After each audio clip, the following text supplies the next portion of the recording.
Jesus continue nos abençoando e sustentando-nos a longa marcha de volta ao nosso Pai. Eu me sinto bastante honrado de estar aqui diante de vocês. Agradecemos imensamente a Deus por dar-nos, a todos nós, esta oportunidade. Agradeço a direção deste evento por nos permitir esta maravilhosa oportunidade. Então vamos penetrar nesta pequena coleção de ideias. Eu costumo dizer que tenho feito de minha trajetória nesta encarnação nada mais do que a de um colecionador de ideias. Então venho catando aquelas ideias que fazem vibrar a minha mente e ressoam no meu coração. Estou acumulando-as, guardando-as nos alforjes de minha alma, porque sei que representam moeda de valor indispensável à grande trajetória da alma, e são aquelas que eu poderei levar comigo.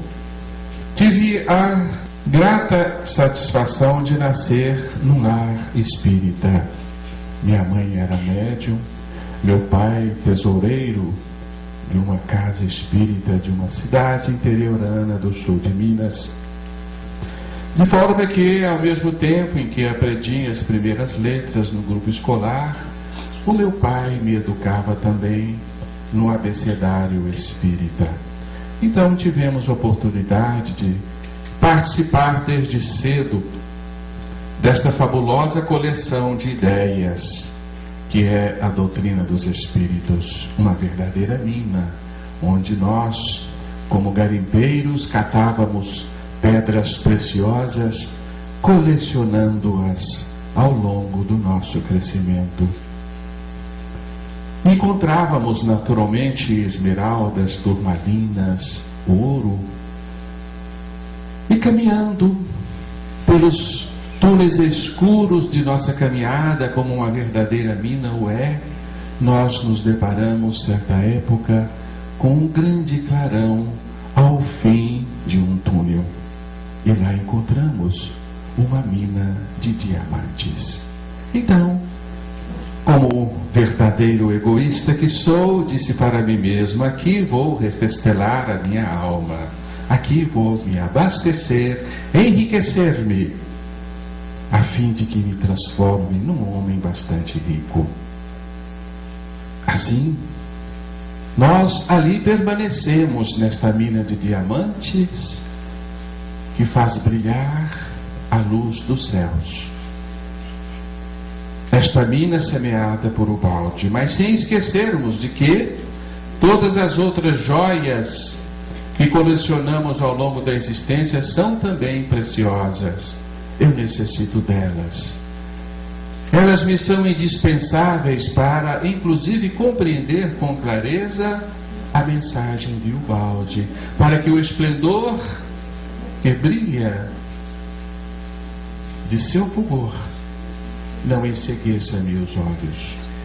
Então nós não abandonamos estes dois caminhos em absoluto, e temos feito um esforço muito grande para buscar a unidade capaz de urdi-los em uma só substância, que é a substância da lei.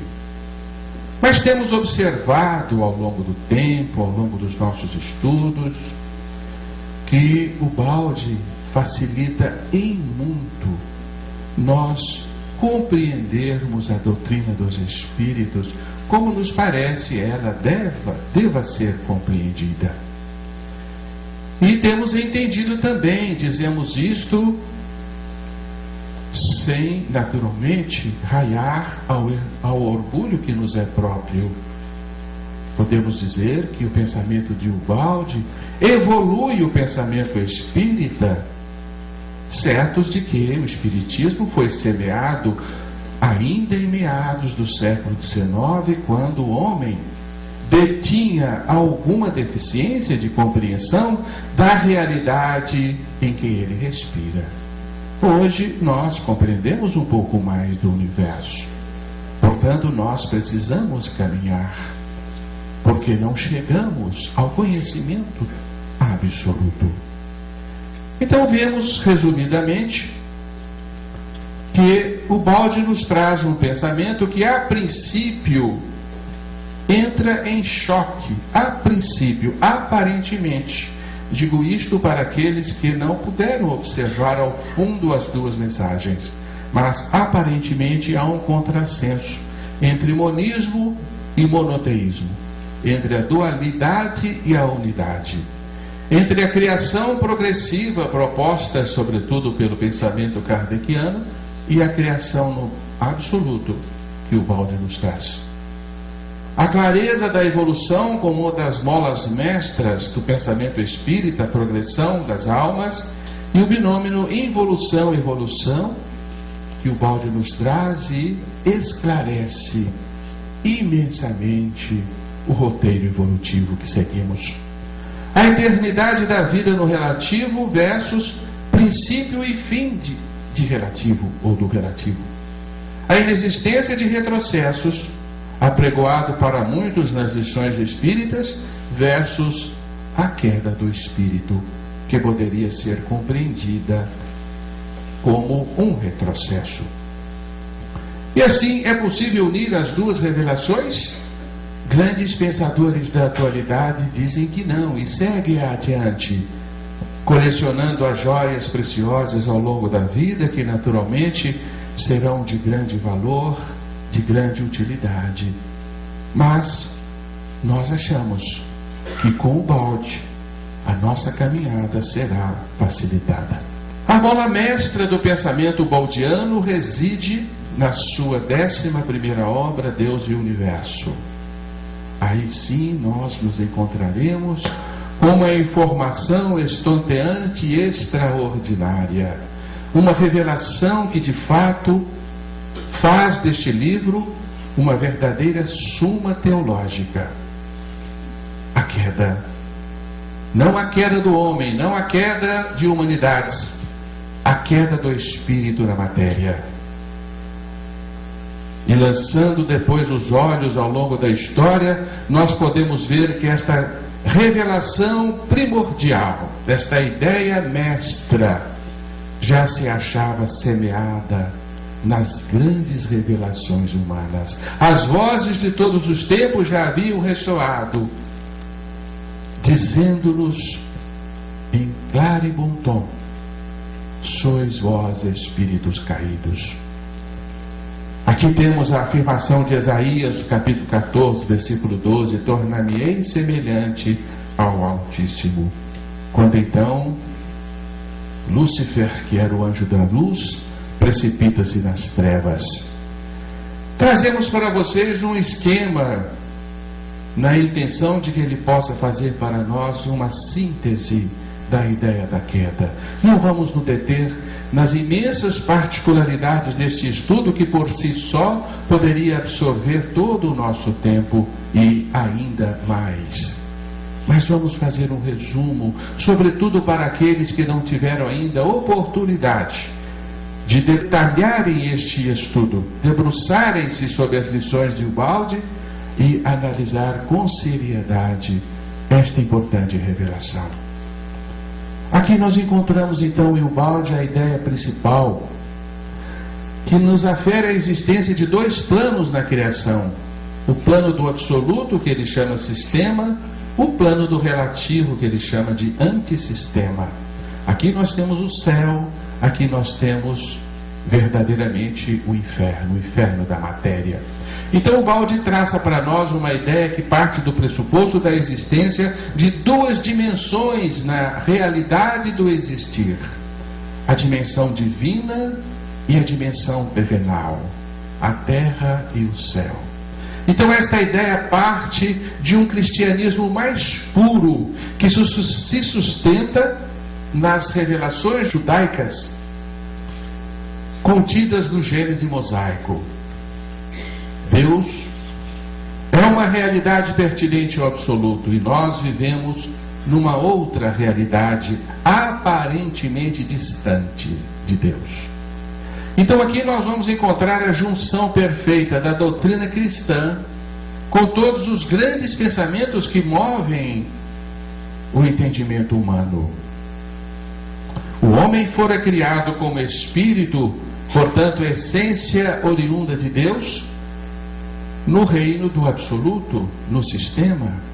Não haveria outra forma de Deus criar, mas como Deus nos dotou do livre-arbítrio, Deus deu-nos a possibilidade de escolher aceitar a sua lei ou rebelar-se contra ela. Então muitos deuses menores, diz Ubaldi, intencionaram transformar-se em deuses maiores.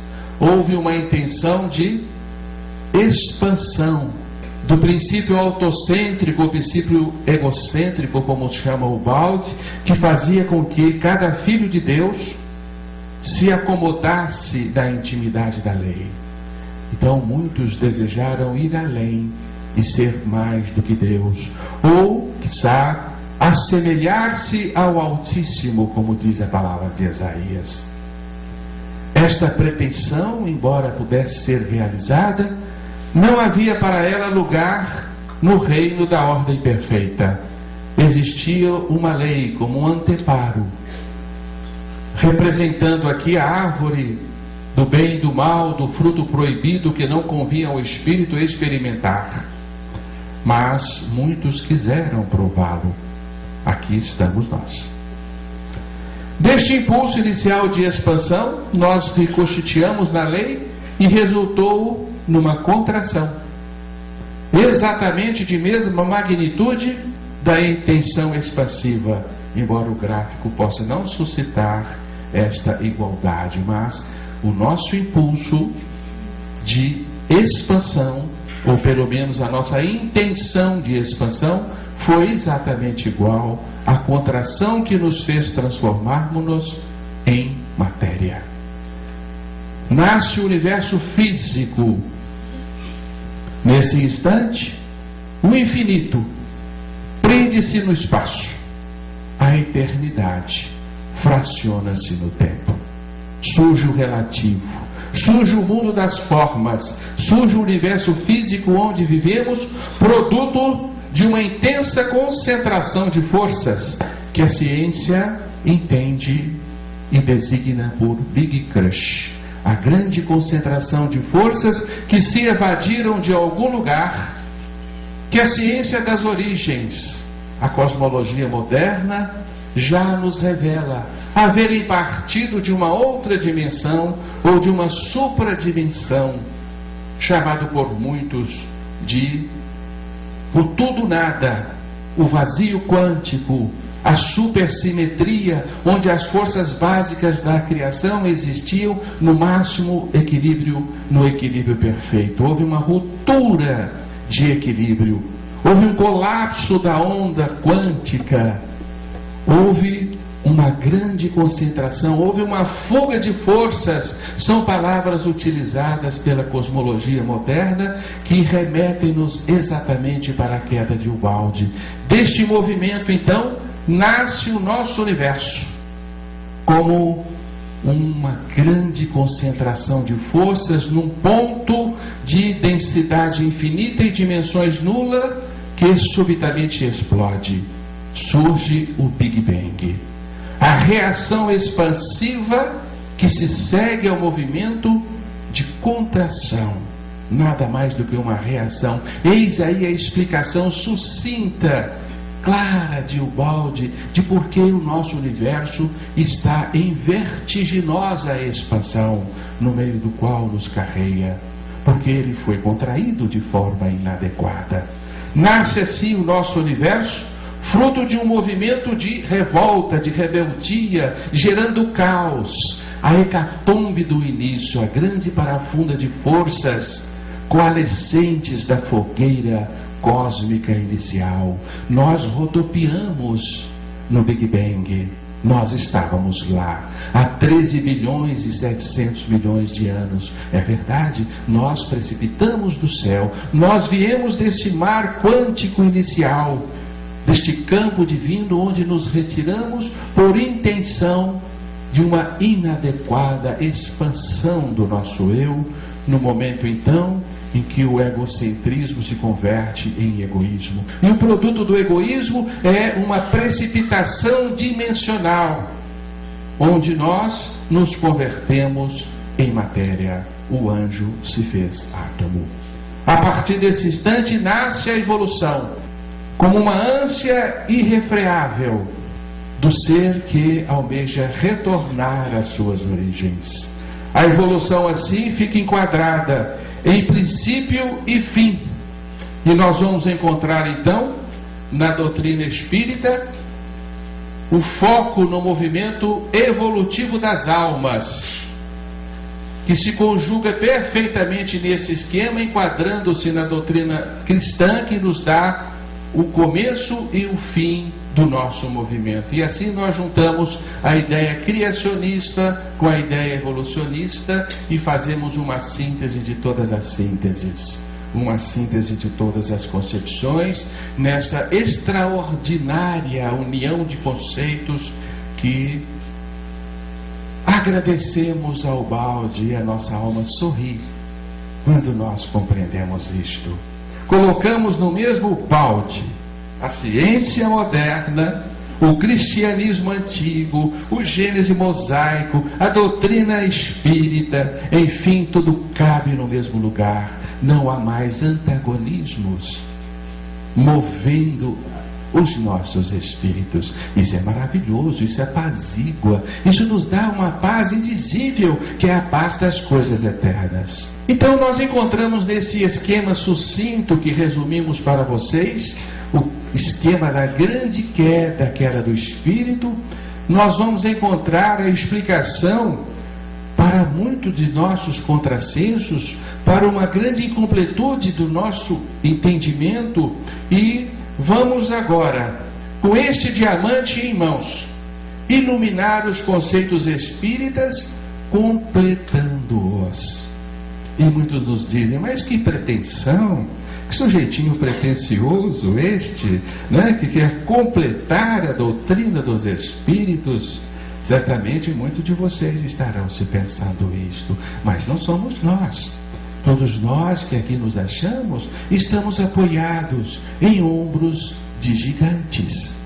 E esses gigantes nos permitem enxergar um pouco mais longe. Apenas isto, porque por nós mesmos, nós nada divisaríamos, senão a ponta do próprio nariz. A criação é eterna no relativo, eis um dos grandes paradoxos que a doutrina dos Espíritos nos deixou.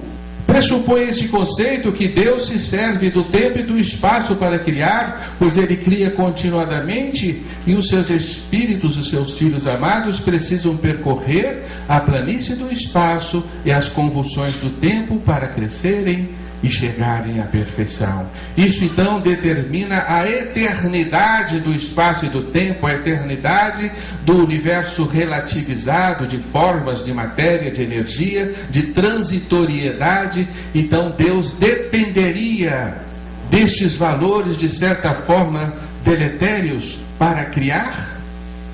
Isto pode ser, para muitos, como para mim, é um paradoxo. Mas agora nós entendemos que não, Deus só pode criar no absoluto.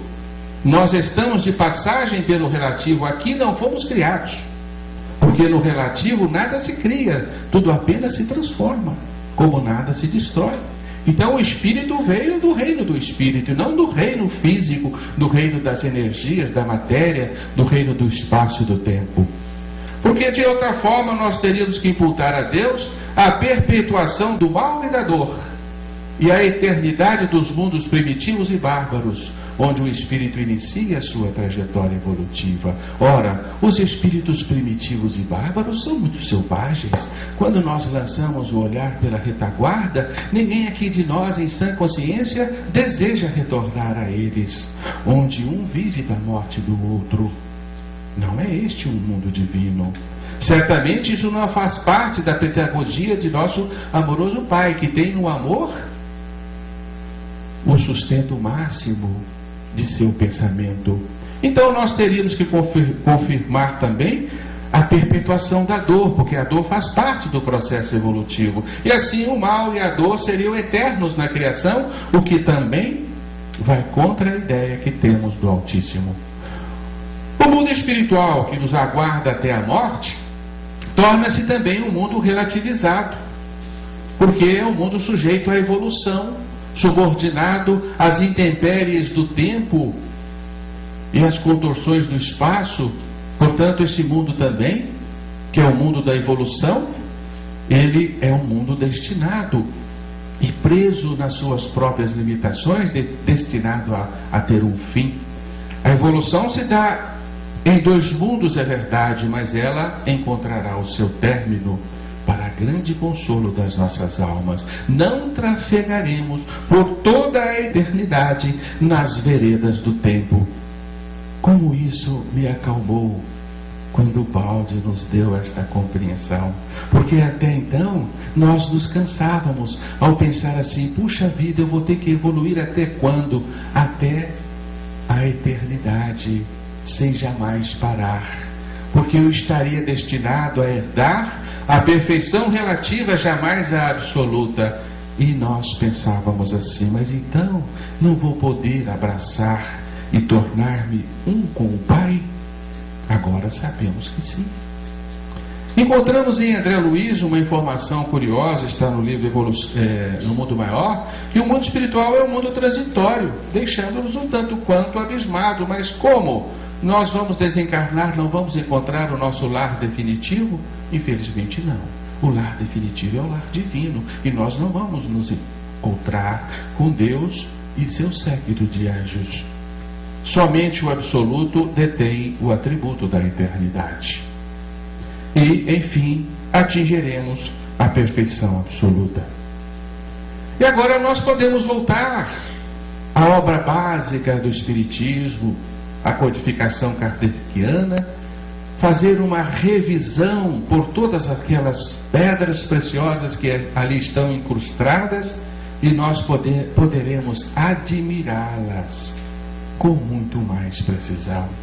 Por exemplo, olha só o que encontramos na questão 169 do Livro dos Espíritos. É invariável o número das encarnações para todos os espíritos? Não. Aquele que caminha depressa, a muitas provas se forra. Todavia, as encarnações sucessivas são sempre muito numerosas, porquanto o progresso é quase infinito. O que é quase infinito? Não é infinito. Um quase infinito não pode ser infinito. O progresso é finito. Como compreendermos isto sem o balde? Não é possível. Por isso passa completamente despercebido ao estudioso da doutrina. Porque Kardec também viveu numa época subordinada a uma compreensão, a uma visão de universo próprio da sua era. O universo atomista, o universo infinito, como uma máquina perfeita de existência eterna, que vivia subordinada a um tempo absoluto, que era o tempo da mecânica newtoniana. Portanto, o século XIX não tinha olhos para ver os limites do infinito.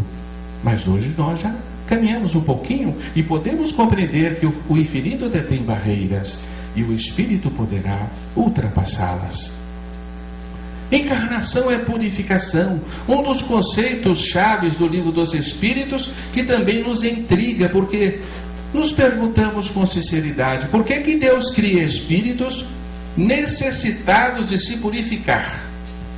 Exatamente porque nós nos contaminamos e nos impurificamos no trânsito evolutivo, nas muitas reencarnações que percorremos. Mas por que nos contaminamos? Porque frequentamos a selvageria, a animalidade, a barbárie, participamos da grande luta da vida, que é a seleção natural, com toda a sua incruência,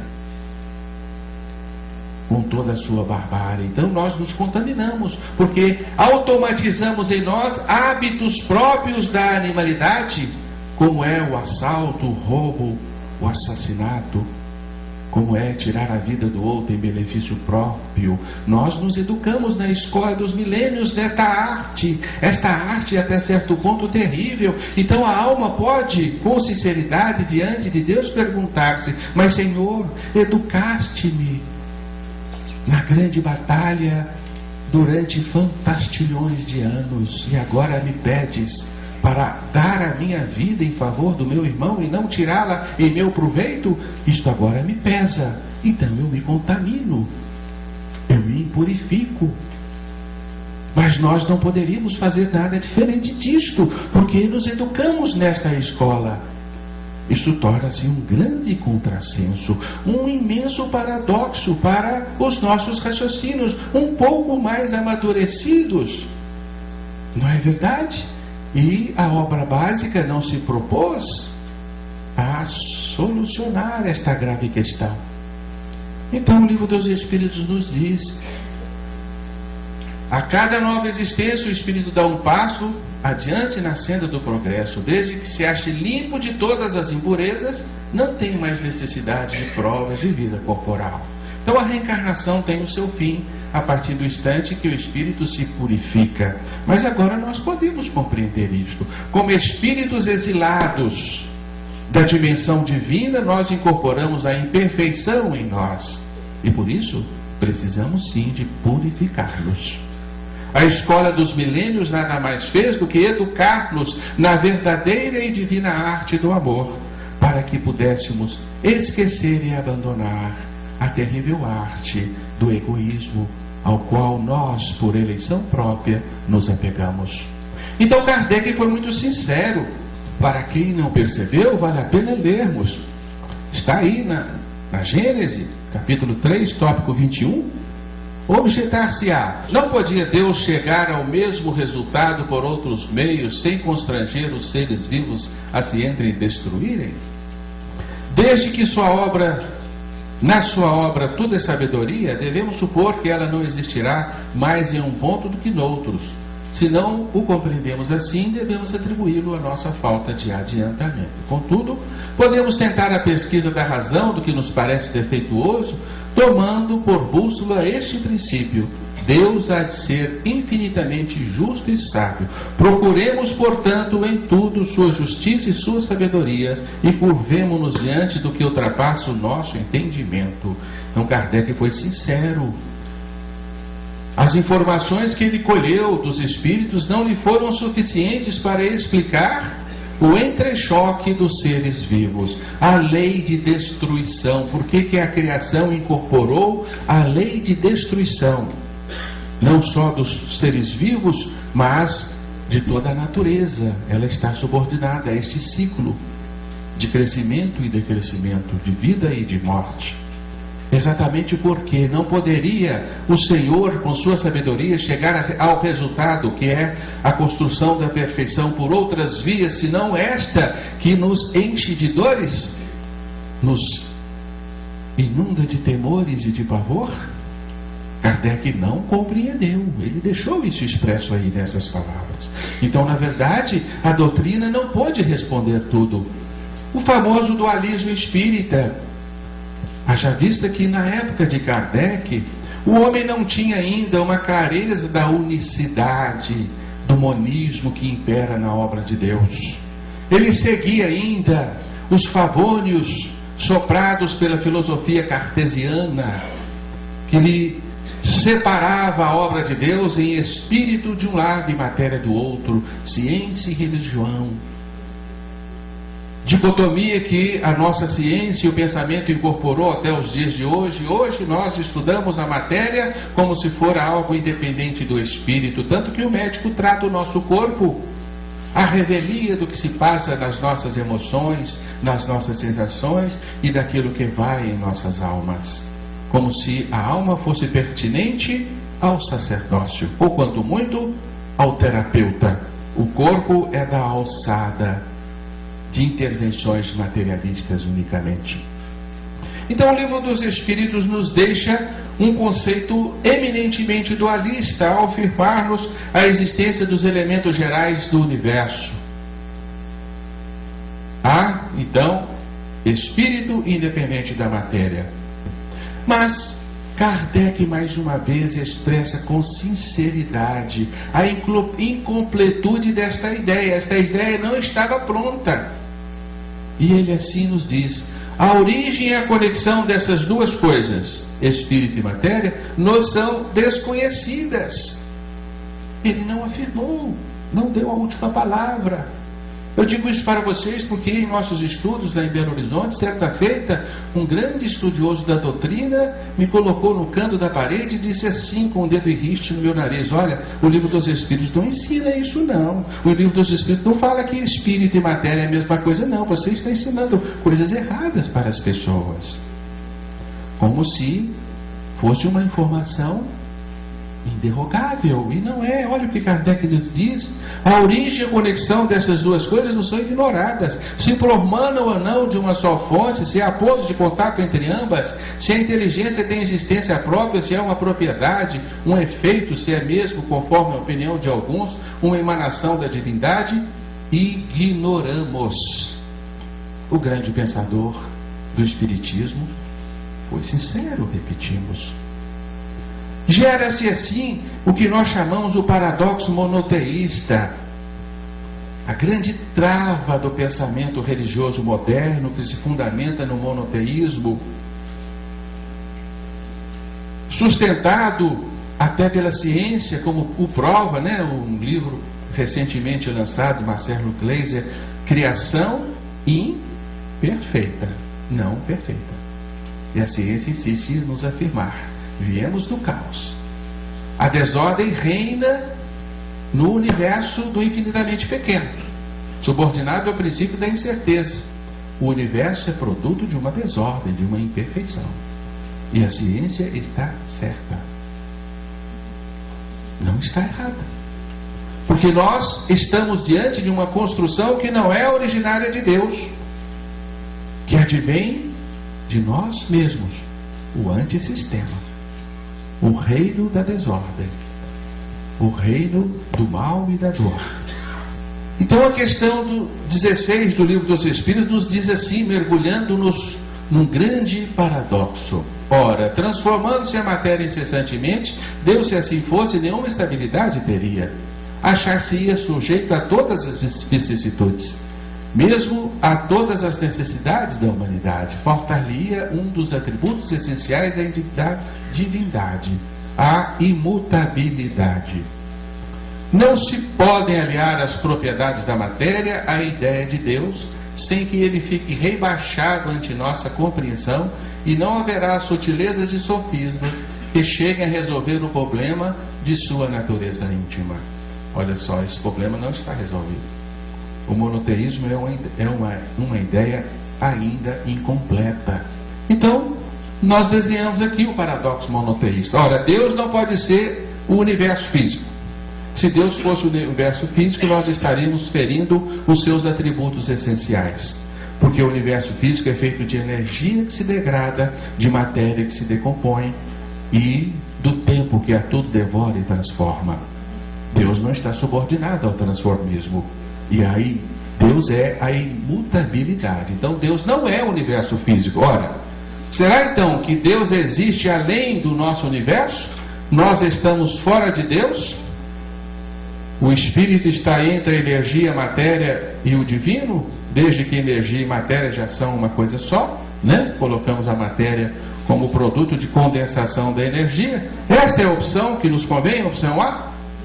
Não. Nada pode existir fora de Deus. Deus é tudo. Estamos mergulhados em Deus como peixes num aquário. Nessa opção não nos serve. Então será essa? Deus é tudo, engloba tudo. O espírito, energia e matéria estão dentro do campo divino? Não. Energia e matéria não podem estar no campo divino, não são compatíveis com os atributos da divindade. Mas então qual é a opção?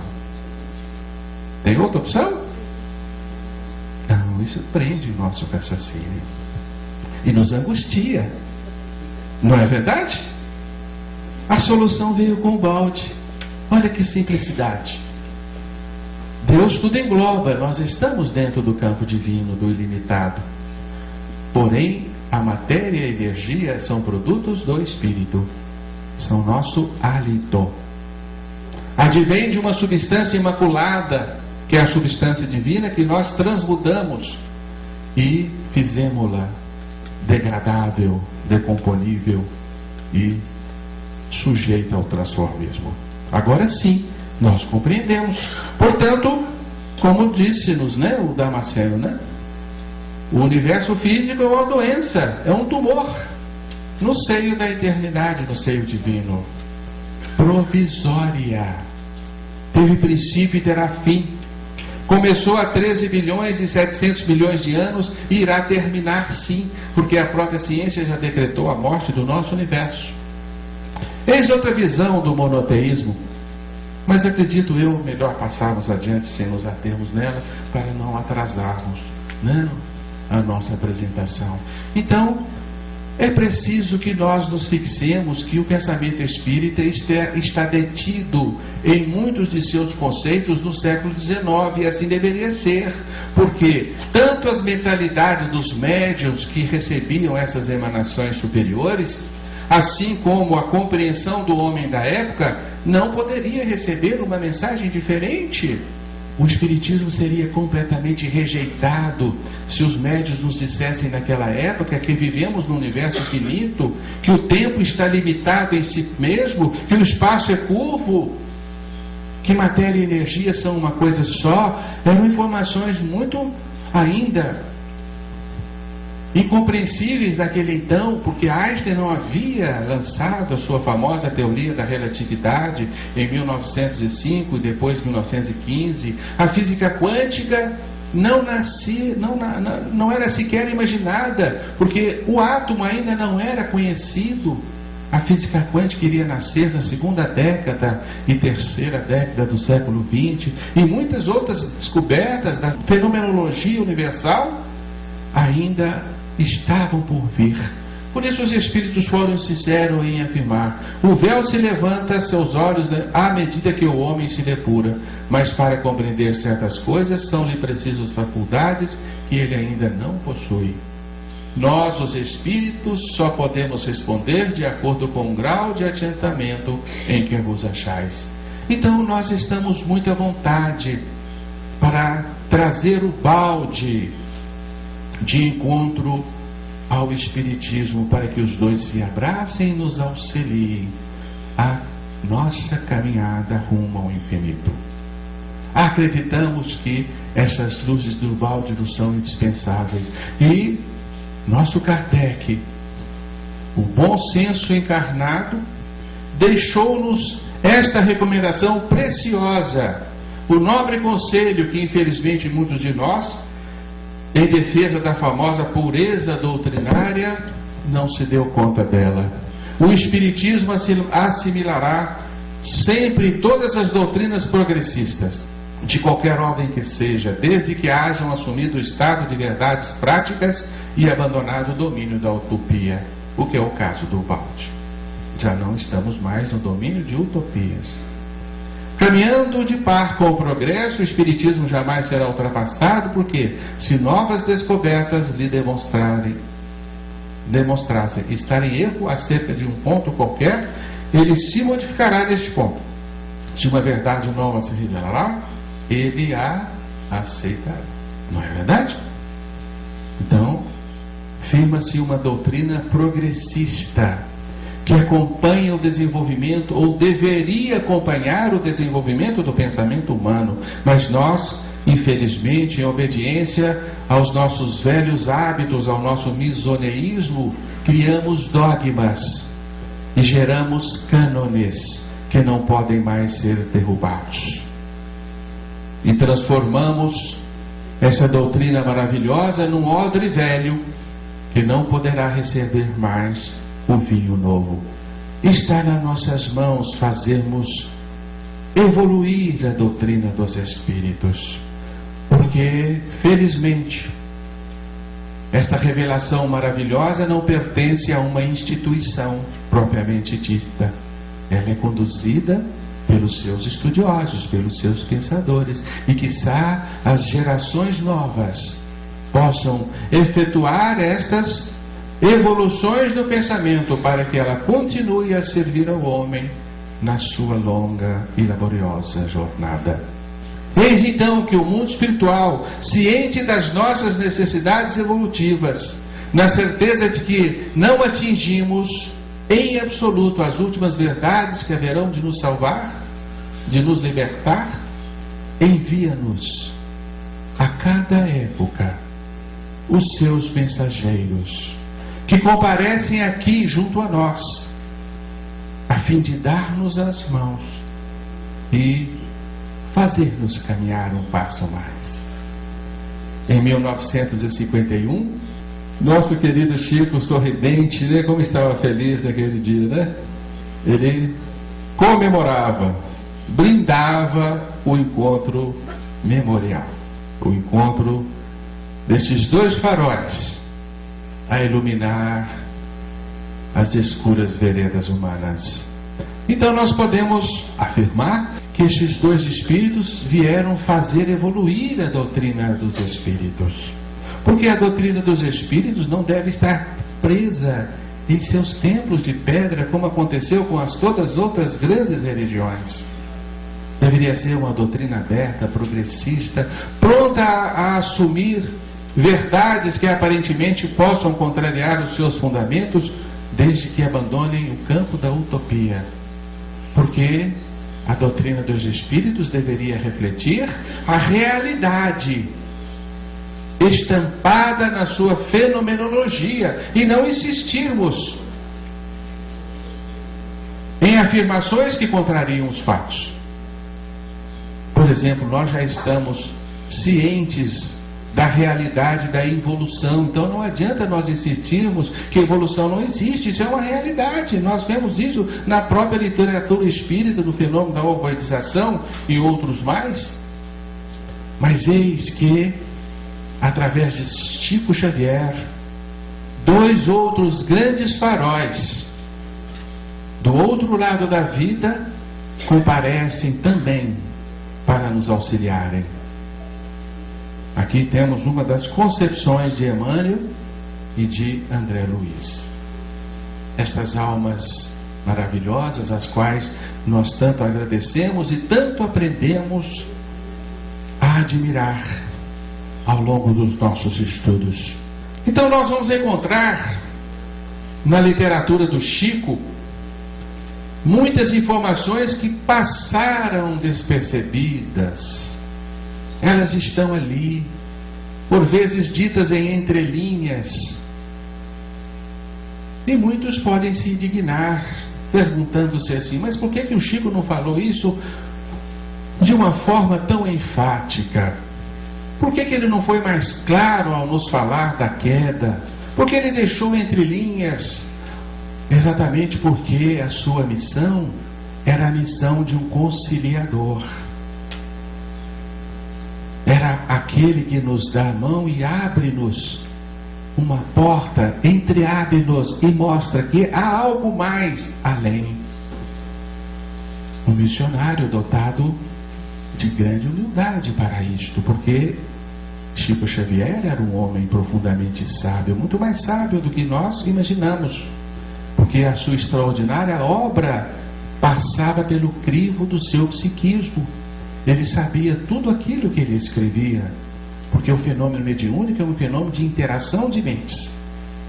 O médium não é um mero ratinho de pilha que fala aquilo que não entende. Então o Chico se segurou, acredito eu, para que ele não deixasse à mostra com tanta clareza a mensagem, para que nós pudéssemos descobri-la por nós mesmos e avançássemos como aquele professor atencioso que dá a lição para que o seu aluno esforce-se para compreender e crescer por si só. Porque esse é o crescimento que nos convém. O crescimento ativo, interativo e não o passivo. Então o Livro dos Espíritos também já nos havia trazido a solução para o dualismo espírita na questão 540, que o Júlio já nos apresentou, não vou repeti-la para vocês, do átomo e do anjo como uma única expressão fenomênica, Então André Luiz nos fala, neste elemento primordial, vibram e vivem constelações de sóis, mundos e seres, como peixes no oceano. Solução monista. Para vivermos como peixe dentro do oceano, nós temos que ser o próprio oceano.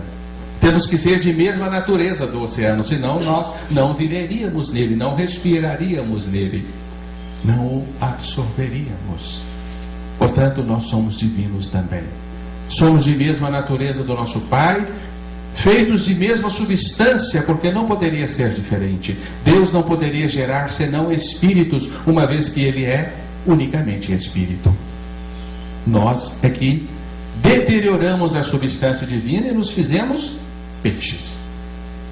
Toda essa riqueza de plasmagem nas linhas da criação é a base de corpúsculos sob irradiações da mente.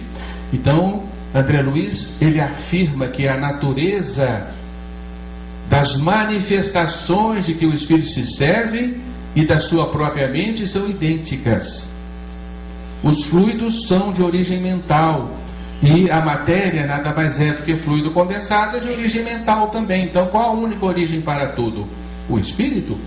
O fluido cósmico é o plasma divino, o hausto do Criador, força nervosa do Todo Sábio. Ora, esta força nervosa, esse austro, esse suspiro, esse respiro de Deus, teria que ser puro, como puro é o nosso Pai.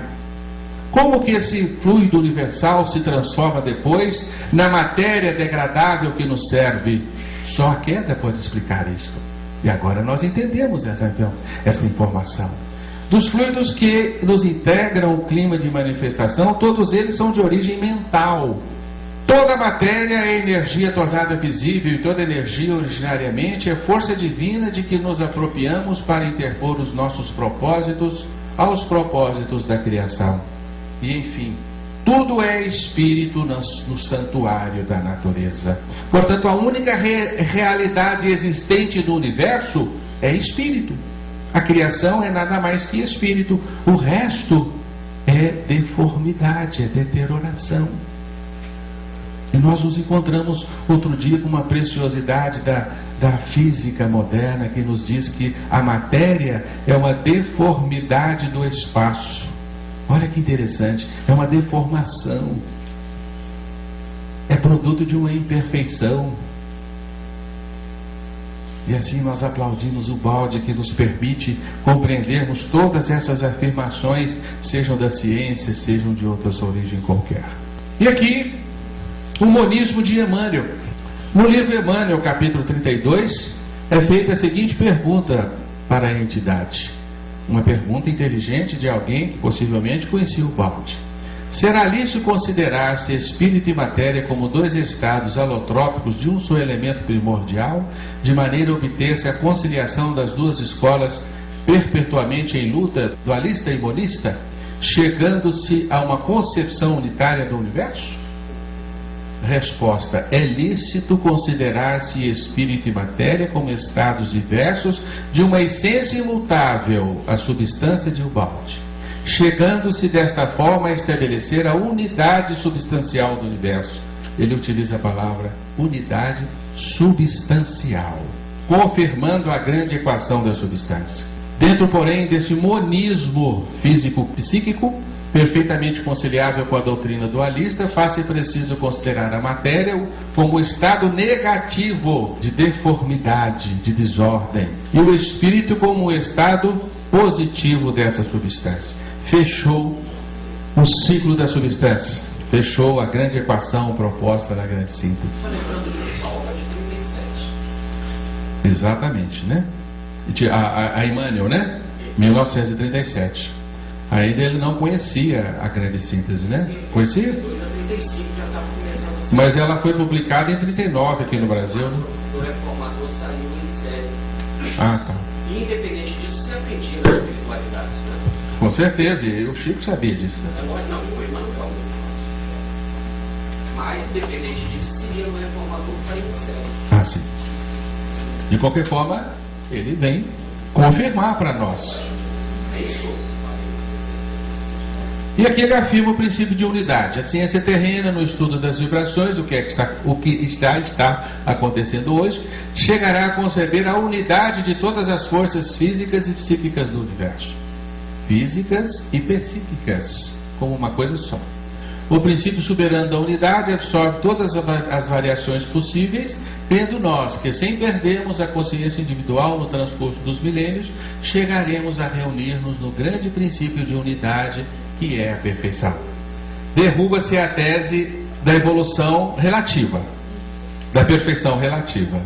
Nós nos abraçaremos à perfeição. Sede perfeitos como perfeito é vosso Pai, recomendou-nos o Cristo. Então, nosso Deus aguarda-nos com o amplexo da perfeição, e nós nos fundiremos verdadeiramente nesta perfeição. Então, chegamos aí ao ápice da nossa mensagem para vocês, que é estudarmos a queda na obra de Chico. Mas vamos dar uma pinceladinha da queda na obra básica, embora o Júlio já tenha mostrado aqui com maestria para nós. Vamos aqui ao Evangelho segundo o Espiritismo, na fabulosa missiva do Espírito de Verdade, capítulo 6, capítulo O Consolador. Veio como outrora aos transviados filhos de Israel. A casa de Israel é a representação da criação, não suscitamente a pequena nação judaica. Portanto, a casa de Israel é a criação universal. Venho como outrora aos transviados filhos de Israel, trazer-vos a verdade de dissipar as trevas. Venho instruir e consolar os pobres deserdados. Nada fica perdido no reino de nosso Pai. Sou o grande médico das almas e venho trazer-vos o remédio que vos há de curar. Isso é verdade. Nós estamos tomando isso ao pé da letra. Nós todos estamos enfermos. Todos nós que trajamos corpo de carne, somos espíritos falidos, desterrados, exilados do paraíso divino. Portanto, somos os mortos a que o Cristo se referia, as ovelhas perdidas, os filhos pródigos. Como que isso se esclarece? Como que isso é surpreendentemente claro? E como que isso balança as fibras da nossa alma quando nós nos detemos para pensar nisso. E suscito vocês a meditarem profundamente nesta afirmativa: eu sou um filho perdido. Eu estou desgarrado do aprisco. Que devo fazer agora? Retornar apressadamente, desfazer-me de todos os equívocos da vida na carne, para viver a real vida, que é a vida do Espírito. Portanto, nós somos os deserdados, os transviados, os perdidos, os doentes que precisam de médico e de remédio e requerem a cura. Porque não é o nosso universo que é uma doença no seio da eternidade, não. Somos nós que compomos este universo, que somos exatamente as células cancerosas deste universo, deste grande tumor. Somos nós os elementos cancerígenos. Portanto, nós precisamos aprender a ciência do real viver. Aí acrescenta, a mensagem: venho salvar-vos. Olha o conceito de salvação ressurgindo. O conceito cristão de salvação, que nós infelizmente abandonamos na dialética evolucionista, porque se entendemos que estamos apenas evoluindo rumo à perfeição, partindo de uma simplicidade e ignorância, então eu preciso me salvar de quê? De nada. Eu preciso apenas evoluir. Por isso nós vimos há pouco tempo, numa revista de espiritismo da nossa nação, de um grande pensador espírita que respeitamos, um artigo denominado assim: salvação? Não, obrigado. E ele provava, dentro da dialética evolucionista espírita, que o homem não precisa de salvação. Então nós abandonamos este vernáculo, não é verdade? Não batemos nos peitos dizendo assim: Jesus venha me salvar. Não é um diálogo próprio do espírito, mas sim do crente, não é verdade? Mas agora nós entendemos o que isso quer dizer e resgatamos a mensagem salvacionista do Evangelho. Isso é extremamente importante para os nossos dias. Homens fracos que compreendeis as trevas de vossa inteligência. Nós vivemos nas trevas, somos seres das trevas. O que é o nosso universo, senão um imenso buraco negro, onde nós estamos mergulhados e constrangidos às suas férias leis? Evidentemente que sim, nós vivemos nas trevas. Não afasteis o facho que a clemência divina, o perdão divino, vos coloca nas mãos para vos clarear o caminho e reconduzir-vos, filhos perdidos, ao regaço de vosso Pai. É preciso mais clareza? Isso está lá no Evangelho segundo o Espiritismo. Nós não estamos nos conduzindo para Deus, nós estamos nos reconduzindo. Nós somos os filhos perdidos. Por vezes lemos essa mensagem e com o dedo em riste nós dizemos assim: são aqueles que ainda não chegaram até aqui na doutrina dos Espíritos. São os pobres cristãos que estão perdidos. Eles é que precisam achegar-se. Mas não, essa mensagem é para nós. Cada um de nós. E aqui está essa joia preciosa aqui, foi o Amaral que me presenteou. Está aqui a mensagem do Espírito Vianney. Meu Pai, cura-me, mas faze que minha alma enferma se cure antes que o meu corpo, que a minha carne seja castigada se necessário, para que minha alma se eleve ao teu seio, com a brancura que possuía quando a criaste. Deus poderia criar algo distinto da perfeição? Evidentemente que não. Então aqui está patente a mensagem da queda. Devolva-me a brancura que eu tinha, castigue para isso até mesmo minha carne, dê-me a dor evolutiva, para que eu me resgate deste universo, as avessas em que vivo. No mesmo livro, o Espírito Lázaro afirma: o Espírito deve agora resgatar o homem da matéria. O que é resgate? Vá ao dicionário, examine. É salvação, é socorrer quem está perdido, é atender aquele que se vê em sérias dificuldades, é soerguer aquele que caiu. Eis-nos. Esta é exatamente a nossa natureza de seres decaídos.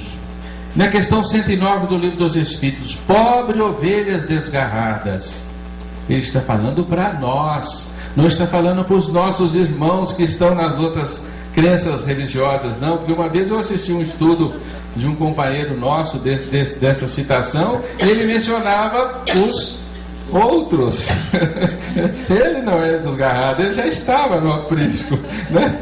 Olha só o que é o nosso orgulho. Se nós não tomarmos cuidado, nós nos resvalamos com muita facilidade, não é verdade? Pobre ovelhas desgarradas, aprendei a ver aproximar-se de vós o bom pastor, que longe de vos banir para todos sempre de sua presença. Nós estamos ameaçados de ser banidos para todos sempre. Há uma ameaça, embora a lei de evolução seja infalível e nenhuma ovelha se perderá. Mas essa ameaça paira no ar. O bom pastor vem pessoalmente ao vosso encontro para vos reconduzir ao aprisco. Filhos pródigos, deixai o vosso voluntário exílio. Eu estou aqui porque quero. É verdade. Você está aqui porque quis. Agora tem que ficar. Agora tem que trafegar pela longa estrada que nos tira daqui. Mas nós viemos porque quisemos. Exílio voluntário. Encaminhai vossos passos para a morada paterna. Então nós não estamos na morada paterna? Não. Vamos morrer e vamos para a morada paterna? Não, infelizmente não. Continuaremos exilados, ainda que desencarnados. O Pai vos estende os braços e está sempre pronto a festejar o vosso regresso ao seio da família. Então Deus vai matar a melhor das ovelhas, vai pôr no nosso dedo o anel, vai correr ao nosso encontro, vestir-nos com o melhor manto para festejar o nosso regresso quando estivermos às portas do sistema. Não é assim? Vai ser bacana esse dia, né? E nós vamos abrir o braço e respirar fundo. Ai, até que fim eu voltei para casa, né? Vou viver na abundância de todos os bens, na segurança de todos os valores. Está muito claro isso, mas os olhos que não querem ver deixam a mensagem passar despercebida. Então aqueles que negam a queda fixando-se na obra básica, deve repensá-la, porque tem que apagar essas mensagens que estão aí. Tem que deletar alguns artigos da codificação, porque nos parecem muito claros. Mas vamos ver, enfim, a queda na obra de Chico. Até que enfim chegamos lá, depois de um grande rodeio, né? Mas a gente tem que fazer esse rodeio para ficar mais precioso, né? Assim, não dá de mão beijada, não, né? Tem que fazer um sacrifício, tem que ficar sentado aí, ouvir muita coisa, né? Para, enfim, ganhar, né, esse diamantezinho suado que nós fomos lá cavar na mina para mostrar para vocês. Olha que diamante bonitinho, é meu. Esse diamante é meu, né? Fica interessante são as ideias, ninguém pode nos tomá-la, mas nós podemos doá-la para todos e elas não perdem nenhum valor por isso, não é verdade? O determinismo divino, estamos aqui na obra Consolador, questão 135. O determinismo divino se constitui de uma só lei, que é a do amor para a comunidade universal. Urge recompor os elos sagrados dessa harmonia sublime, eis o resgate. Portanto, ele está nos dizendo aqui, a sabedoria de Emmanuel, que houve uma ruptura da lei do amor. Porque o nosso universo, infelizmente, está subordinado à lei da luta. Uma lei ainda fratricida, que é a lei da seleção natural, onde os seres se embatem para muito mais tarde aprenderem a amarem-se. Não é verdade? Portanto, nós vivemos aqui um resgate. Urge recompor, não é compor não. Então a obra de evolução do universo não é obra de composição, é de recomposição. Recompor é tornar a compor aquilo que foi desfeito. É claro. Ele não falaria em recomposição se não fosse a isto que ele estivesse se referindo. Na mesma obra, questão dos 282, o Velho Testamento é o alicerce da revelação divina. Aqui nós vamos achar na queda. Primeiro capítulo do Gênesis. O Evangelho é o edifício da redenção das almas. Como tal, devia ser procurada a lição de Jesus.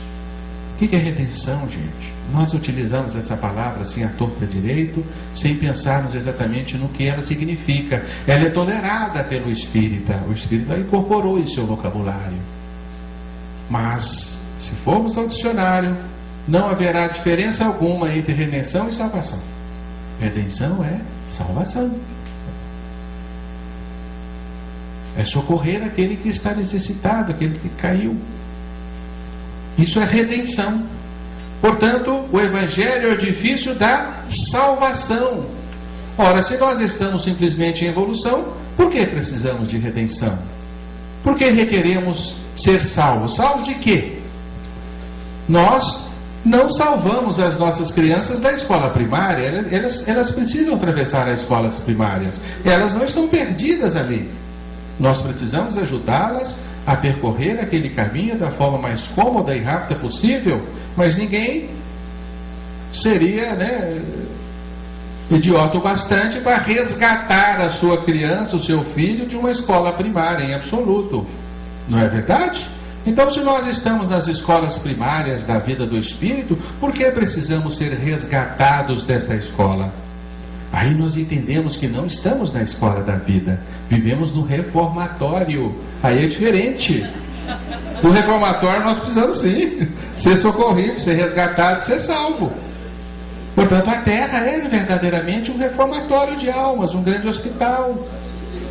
Os mundos bárbaros, primitivos, os mundos de expiações e de provas são escolas aminas, fornecidas amorosamente pelo nosso Pai para educar os espíritos tenros que Ele criou. É assim? Não, não é, evidentemente que não.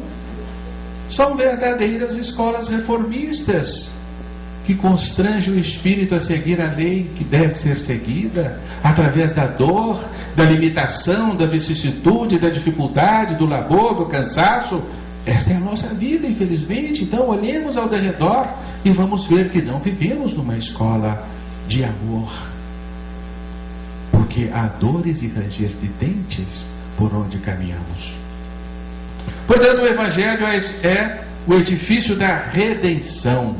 Mesma obra, questão 13. O oxigênio é uma dádiva de Deus para todas as criaturas. Quanto ao azoto, o nitrogênio, né? E ao carbono, é pela sua obtenção que o homem luta afanosamente na terra. São as proteínas, né? Recordando-nos a exortação do texto sagrados ao espírito que faliu: comerás o pão com suor do teu rosto, parirás com dor e tudo mais, né? E não é verdade isso? Haja suor para comermos o pão, o famoso pão que o diabo amassou, né? Não é isso? É a nossa vida. Nós nos distanciamos do reino da abundância e agora somos mendigos. Mendigos de luz, mendigos de subsistência, mendigos de amor, mendigos de misericórdia, não é verdade? Somos pedintes. E ao longo da vida nós pedimos. Podemos figurar o homem terrestre como alguém a lutar para desfazer-se do seu próprio cadáver, que é o passado culposo, de modo a ascender para a vida e para a luz que residem em Deus. Aí sim nós entendemos com a queda o que quer dizer isto, né? Desfazer-nos do passado. Por que o nosso passado precisa ser abandonado? Através do exercício da renúncia, exatamente porque a renúncia nos é tão dificultosa. Nós fazemos isso com os nossos filhos, eles precisam renunciar o que aprenderam na escola primária. Não, aqui não é a base, mas nós não, a vida nos ensina o contrário. Nós temos que desfazer do nosso passado todo, relegá-lo. Exatamente por quê? Nós não entenderemos sem o balde, sem a queda. Vede, pois, que o mal essencialmente considerado não pode existir para Deus em virtude de representar um desvio do homem. O mal não é um desvio da natureza, é um desvio do homem, sendo zero na sabedoria divina e na providência divina. O Criador é sempre o Pai generoso, sábio, justo e amigo, considerando os filhos transviados como incursos em vastas experiências. Está muito claro. Quem são os filhos transviados? Todos que perambulam pela escola da matéria. As bactérias, as plantas, os animais, todos, absolutamente todos. Somos transviados desde os primeiros passos de existência nesse universo. E aí, todos os espíritos que estão em processos reencarnatórios no órbito terrestre estão em processo de resgate de quedas do passado. Mas espera aí, todos os espíritos, não tem nenhum que não está em resgate? Se considerarmos isso, nós devemos aplicar aquela famosa assertiva do aluno que não vai adiante, né? Se todos tomam bomba, o erro é do professor, né? Se a sala inteira é reprovada, o professor não soube ensinar. É isso mesmo? Nós teríamos que dar bomba para Deus, que, né? Através da natureza nos educou no mal, e o mal é zero para Deus. Mas e então? Peraí. Mas vocês podem dizer assim, mas não há maldade da natureza. A natureza é amoral, não é imoral. Mas a natureza nos adestra no roubo e no assassinato. E como homem nós persistimos vivendo como animais, assaltando o outro, roubando do outro. Mas era isso que aprendêramos. Então não tem como compreender a essência dessas verdades sem a queda. Achamos que aqui está inserida a queda. Aqui a ideia que Emmanuel nos traz do homem. Quem é o homem? Nós vamos saltar porque o tempo já está esgotando. O homem é uma representação parcial do homem transcendente. Olha só que curioso. Que será reintegrado em suas aquisições do passado. Mas então nós nos deterioramos? Existe em nós uma transcendência inalcançável? E o homem imanente que está em nós é uma representação parcial do homem total? É verdade.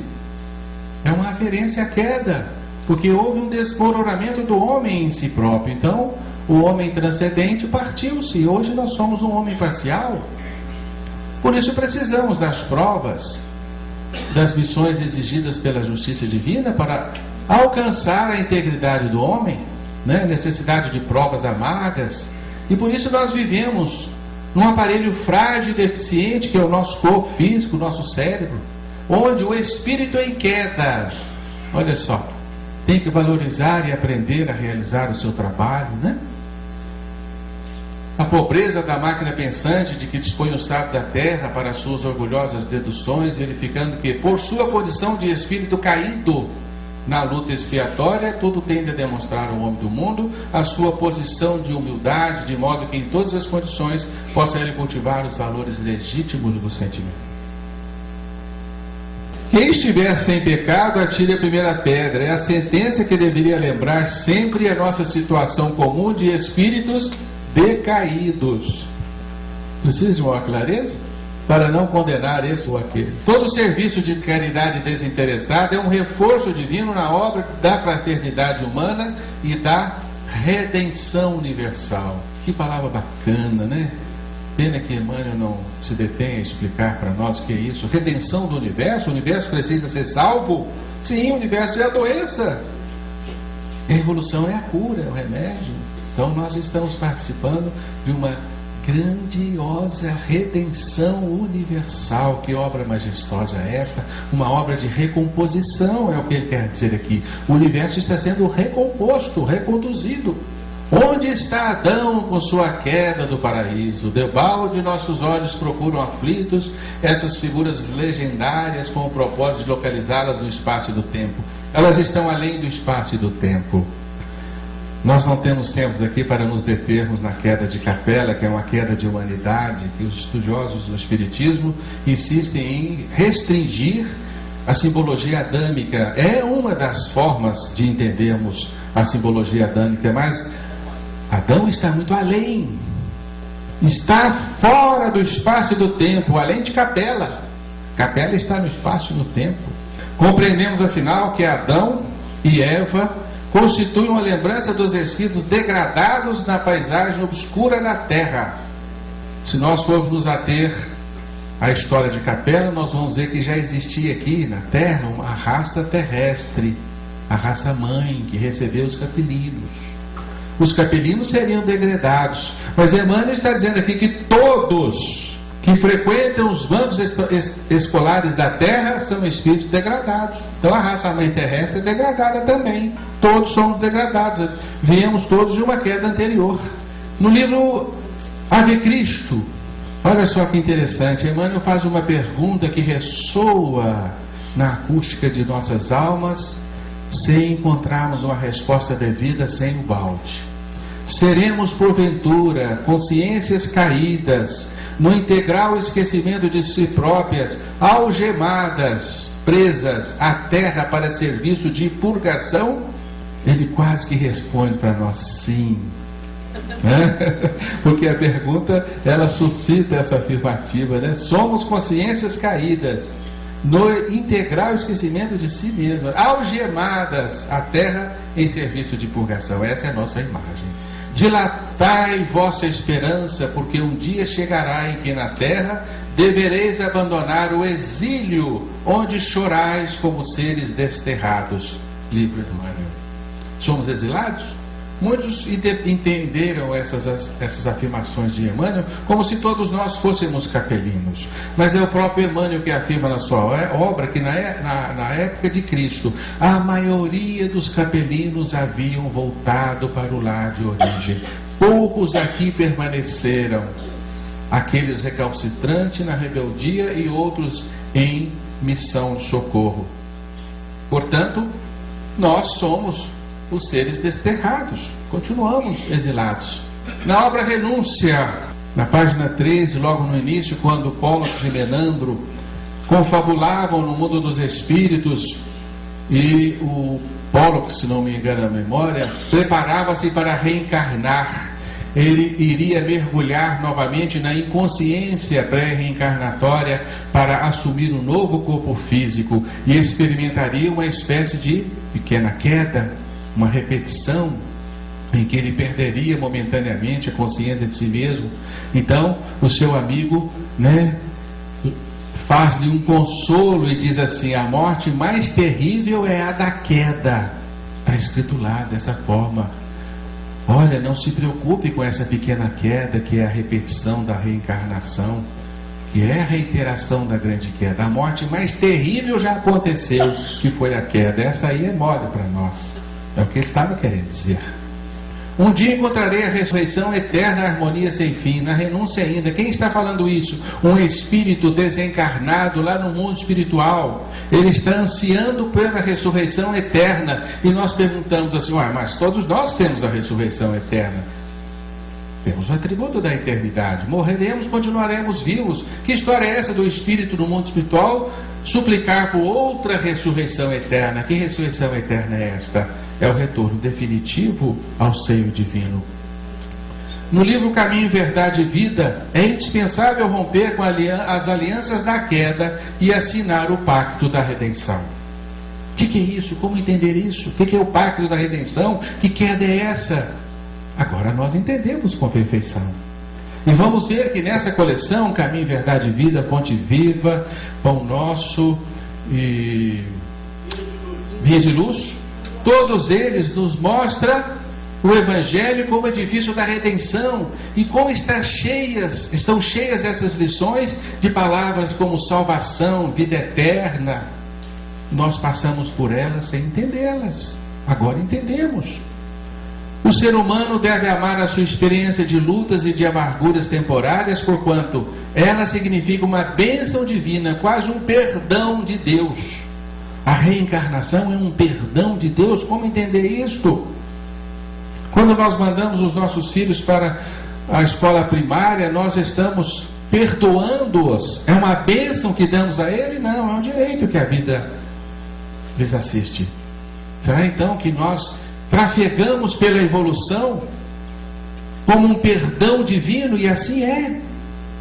Deus perdoou-nos a queda, a afronta da nossa revolta primária e nos deu a possibilidade de retornar através da evolução, na elaboração dos milênios, como uma bênção, como um perdão, porque Deus não quis a morte do pecador. Ele caiu com a criatura e ajuda a sua reorganização e o seu retorno.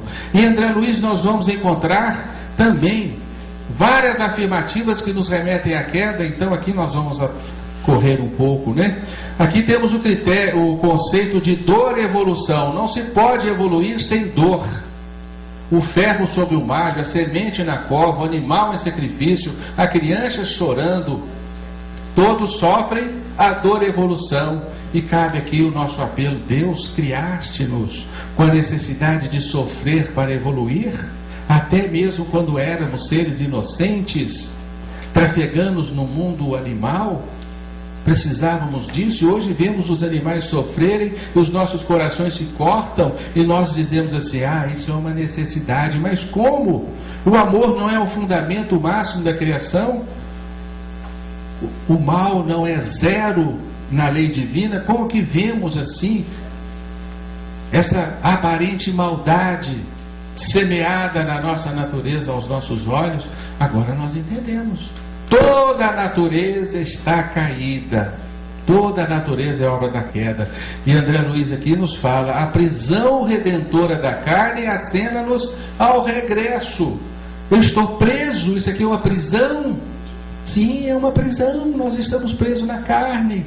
A prisão redentora, a prisão salvadora. Este é o conceito de corpo físico que André Luiz nos traz, que nos remete à questão 11 do Livro dos Espíritos, que a carne abafa o espírito.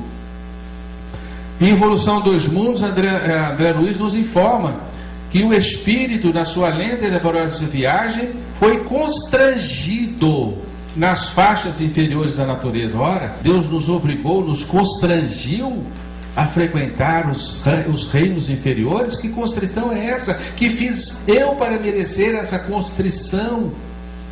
E a obra de André Luiz está vastíssima de vitoriosa ressurreição, ressurreição verdadeira. Aqui no livro Libertação nós encontramos uma súplica de Gúbio. Gúbio faz uma prece. Gúbio está desencarnado, está lá no plano espiritual. Ele reza e pede a Deus para que possamos alcançar um dia a glória da ressurreição verdadeira. O que é isso? O Espírito está lá, está ressurreto no mundo espiritual. O lar definitivo para muitos. Ele está pedindo outra ressurreição, outra vida, além daquela, sim, a ressurreição no absoluto. A ressurreição crística, aquela que Cristo veio nos ensinar ao realizá-la aos nossos olhos. Assim nós resgatamos os conceitos evangélicos que se tornam maravilhosos agora aos nossos olhos. Existe de fato uma outra ressurreição que não é simplesmente a reencarnação, como nós aprendemos das letras básicas da doutrina. Aqui está a suprema ressurreição, a ressurreição gloriosa. Todas essas afirmativas aqui são feitas por espíritos desencarnados. Aqui Pedro nos informa que Deus não poupou os anjos que pecaram, mas lançou-os no inferno, prendendo-os em abismos tenebrosos, a fim de serem reservados para o juízo. E André Luiz nos fala: a cadeia de ascensão do Espírito vai da intimidade do abismo à suprema glória celeste. Deus me atirou no mais profundo e fecundo abismo da matéria para evoluir, encerrou-me em túmulos de pedra. A troco de quê? Não teríamos como compreender isso sem imputar este fenômeno a nós mesmos. Nós vamos ver que o diamante que o balde nos traz afere conceitos cristãos que foram aparentemente esquecidos pela doutrina.